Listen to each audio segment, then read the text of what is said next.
All right, ladies and gentlemen, welcoming onto the show, we have Maryville forwards Damian Caringi, Brad Boudreau, and Lucas Adams. Boys, how are we doing this week?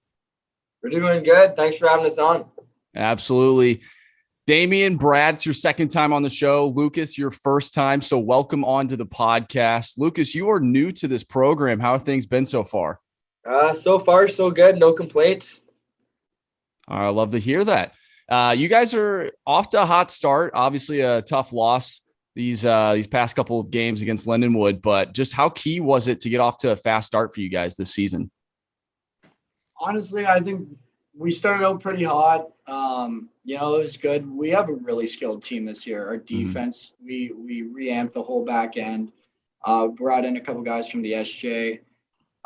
We knew that we had a really good team coming in. We have really strong forwards, a lot of seniors. So starting out strong for us was just like kind of expected, not, making it to nationals last year. We have a pretty strong schedule this year as well, but we know the teams that we're pretty much going to beat and the teams that are going to give us a hard time. But we're pretty confident in ourselves, and we believe we could probably win every game. Yeah, I wanted to touch on that. And I mentioned, different team, new faces, like you guys just said, but it just seems like there's a different vibe around this team this season. I know it's only been a couple months, but you bring in a few new guys and it just seems like things are completely different. I don't know if you guys feel that in the locker room, but for me, just watching the games, calling the games, it feels like that you guys are never out of the game at all. And you just mentioned that having a ton of confidence, I believe that, has to play into it.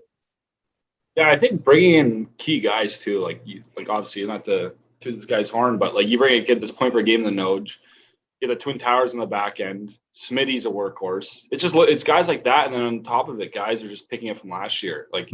It's the whole goal every year is to get better, and we have guys getting better every year. Plus the new guys coming in making an impact. You set yourself up for a good year.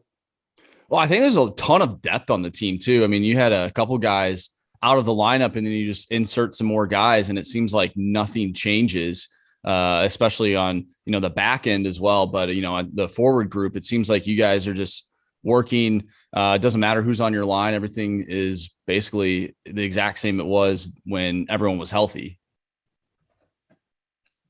Really we can kind of rotate anyone in and out of whatever, whether it's power play, PK, or whatever line, and we're confident every night with whoever's in there. We know we have a chance to win. I want to touch on the scoring. Lucas, you scored early in the season, nifty goal. How important was that to get the monkey off your back early in the season? Oh yeah, it was nice. It's tough when you go a few games without getting a goal or a point. You're kind of in your head a bit, but get the first one right off the bat was huge for me, and just to keep things going. It was nice. Yeah, and Damian, I mean, you found the back of the net a couple times, I'd say, throughout this season. Good for the team on the ice, but I'm sure the boys are hearing about it in the locker room, and I'm not sure if that's a good thing. This year the boys are just telling me, they're like, "Hey, man, anything?" I was like, "All right, dude. They're like, enough of all this passing. I'm done with the passing. Nobody wants to shoot the puck. I'll do it, I guess." I mean, dude, you have like a breakaway every single game. Stretch pass. There's Damian at the blue line, catches it in, breakaway, back of the net. I've been getting good at catching passes that are fired into my legs thanks to Trevor Henson. He's tested my pass catching abilities over the last 4 years, I guess. So it's actually helped me out a little bit now that we got guys that can make tape to tape passes. So. So we kind of touched on the defense there, and just, having those guys back there, how important is it for you guys as a forward group to know that, you can be a little bit more aggressive and have them be, back there picking up the slack just in case, something were to go haywire? Yeah, actually, it's a good point. I'm going to even, compare it to our PK as well. I think just D zone in general. I feel like honestly, there's no point of the game where if we're in their D zone or even on a PK, like I don't think anybody on the bench is like, "Oh, here we go." And I've never been a part of a team where like if we get a penalty kill, like me growing up, like junior teams, it's like, "Oh, chance it's going in." Here, it's like, "Oh, boys, we got a good PK." And even like our D zone's not bad at all. Definitely a lot better where we came from the last couple of years. So I mean, it doesn't really matter whoever's out there. We kind of stick to our structure. We do pretty well back there.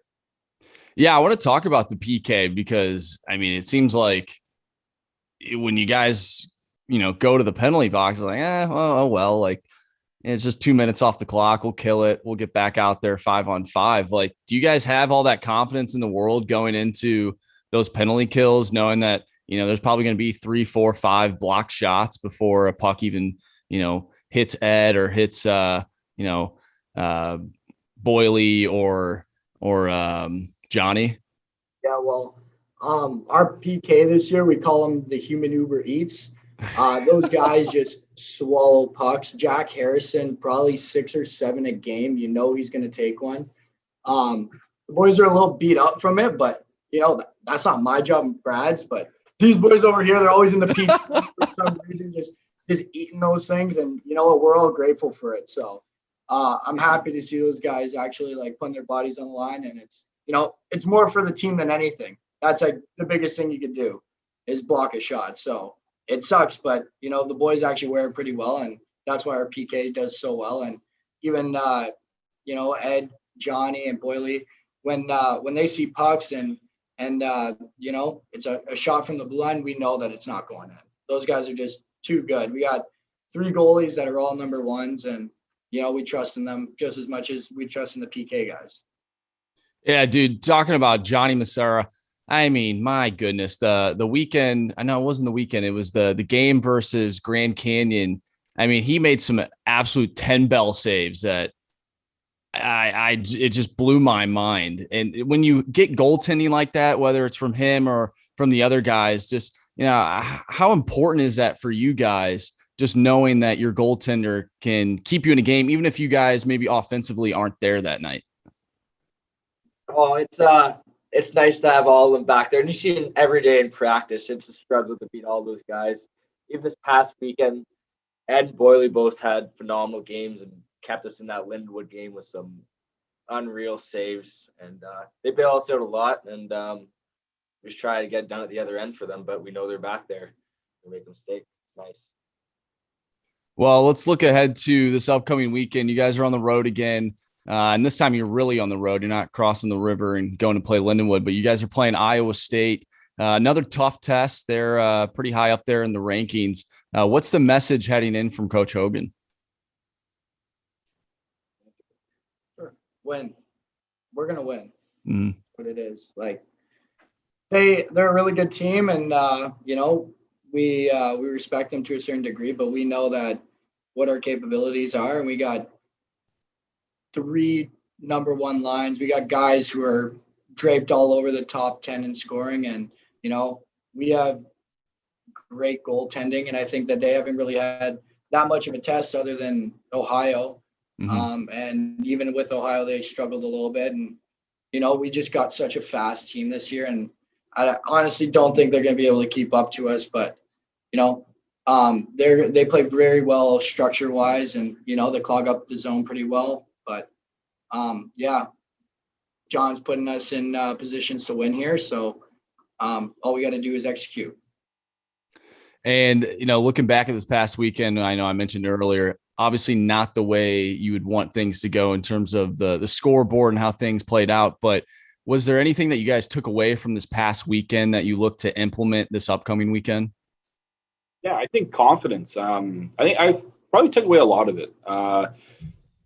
Like you said, it's like we lost those games, but at the same time, we kind of won the games in a way. Mm-hmm. We found out what we can play to. They're a number 1 team. I think they just ranked number 1 today. Yeah. It's like we're out shooting them in the second period in the second game. First game, we're in it. We came back a little bit. It's the game. We're not too far away from them. As much as it seems like we're number 12, they're number 1. But I honestly think come February, I think we're going to beat this team. And I wouldn't be surprised if we took both games. And I think the second game, you could see they respect us a little more too. I know the score looked bigger, but I think 2 fluke goals at the beginning. That's 2 mistakes that it could take back, and it's a 3-1 game. So,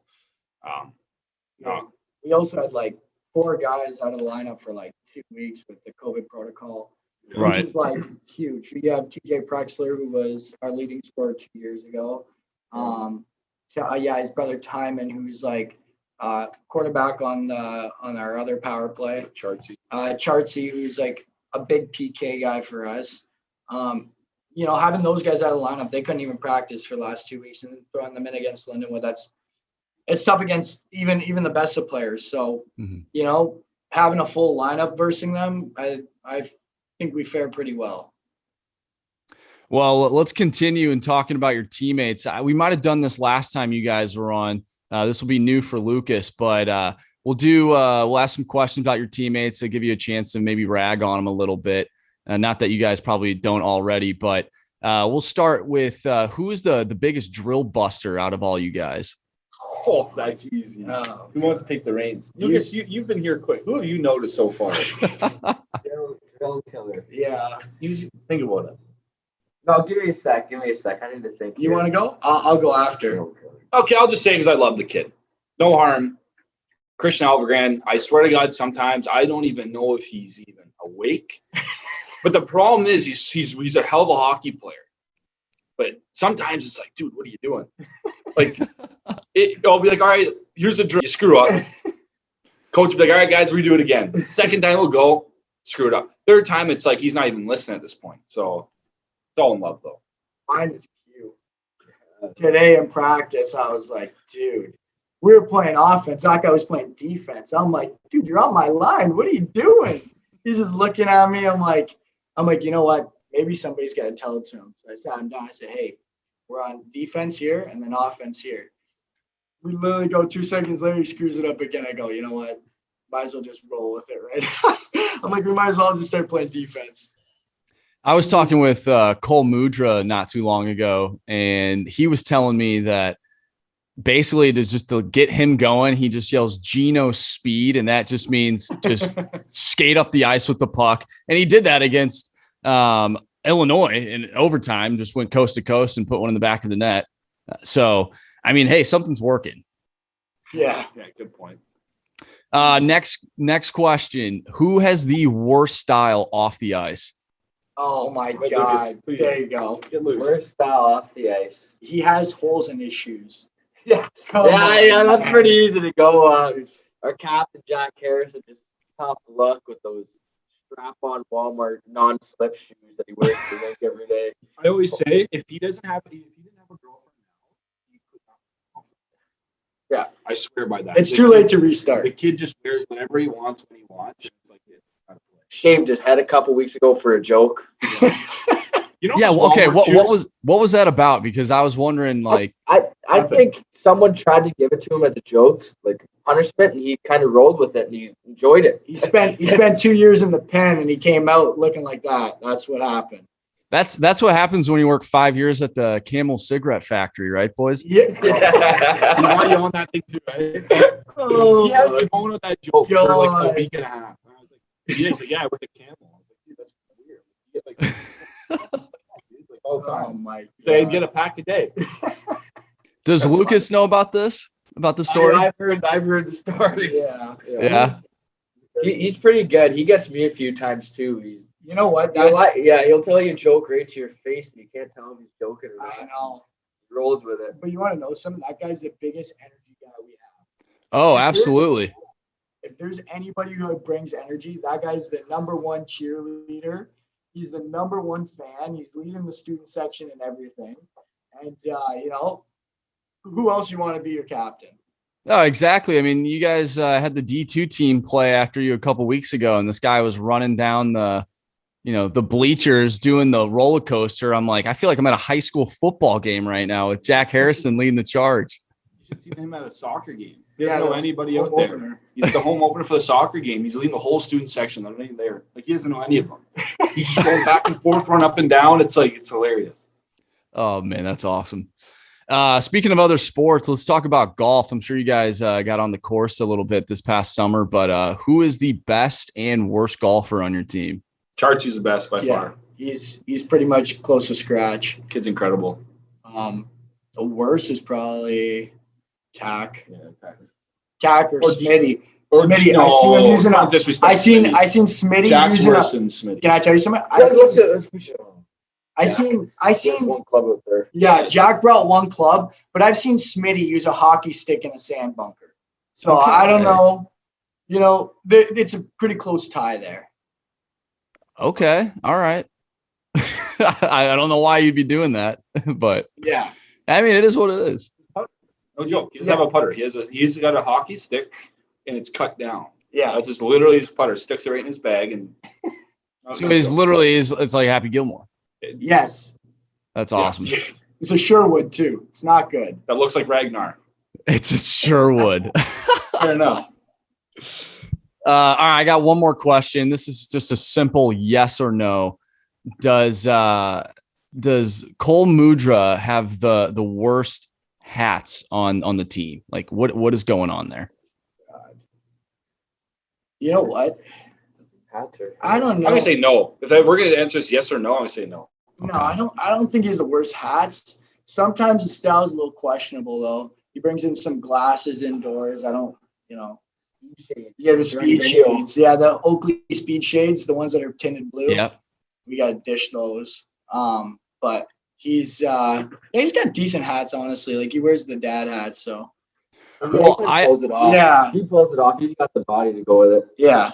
I was gonna say he was wearing a hat one time that it looked like a chimney sweep hat. Like you'd see a chimney sweep wear. You know what I'm talking about? Yeah. It's like gray, and it just reminded me of him like coming out of like a chimney with like coal or like just black dust all over his face. I'm like, that's kind of what you look like right now, except for he was coming from a hockey game. I was just like, what a guy though. Yeah.